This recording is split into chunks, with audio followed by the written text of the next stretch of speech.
Hi, this is David Taylor from the Effective Writing Center.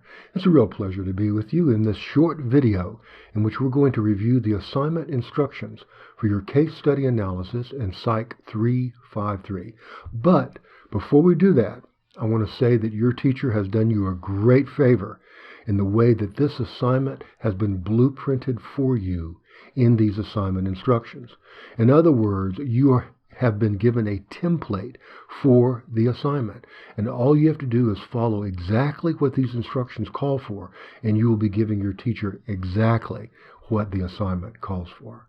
Okay, with those thoughts in mind, let's take a look at these assignment instructions. Now, in this purpose section, you find the underlying secret of what you're doing. Let's read this. By completing this assignment, you will learn how psychologists analyze a client based on research, current law, and current DSM categories, and then communicate their findings. In other words, in this case study, your job is to function exactly like a licensed psychologist. Remember, first and foremost, you're writing a clinical document. Put yourself in the shoes of a psychologist who is being paid to write this case analysis for a human being who needs help. Now, an important note, you should already have your case study, which was given to you 1 month before the assignment is due. If you don't have it, please contact your professor and get your case study as soon as possible.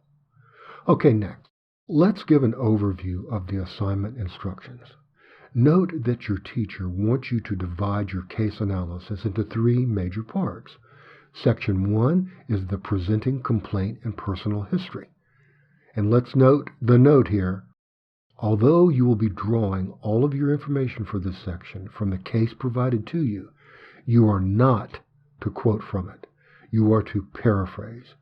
And if you have any question about how to paraphrase, please see the lesson embedded, How to Paraphrase. Section 2 is diagnosis, treatment, and prognosis.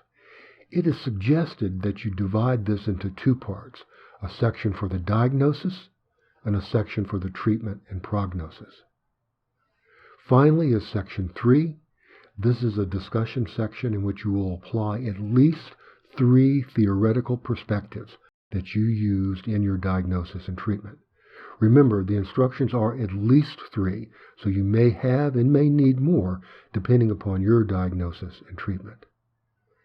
Your teacher also includes a note about sources.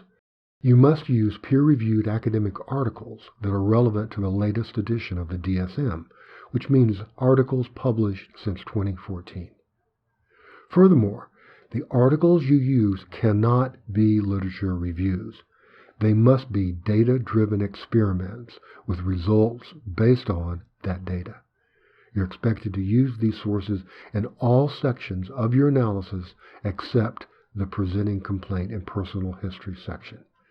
If you have any question about what a peer-reviewed journal article is or how to find them, please see How to Find Sources Using UMUC Libraries OneSearch.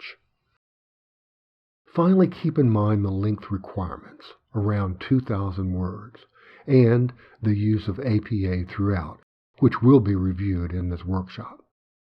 Okay, those are the instructions. Your job now is to write a starter outline based upon those instructions to illustrate that you understand each part of the paper that is required. Post that outline, and we're going to be happy to review it with you.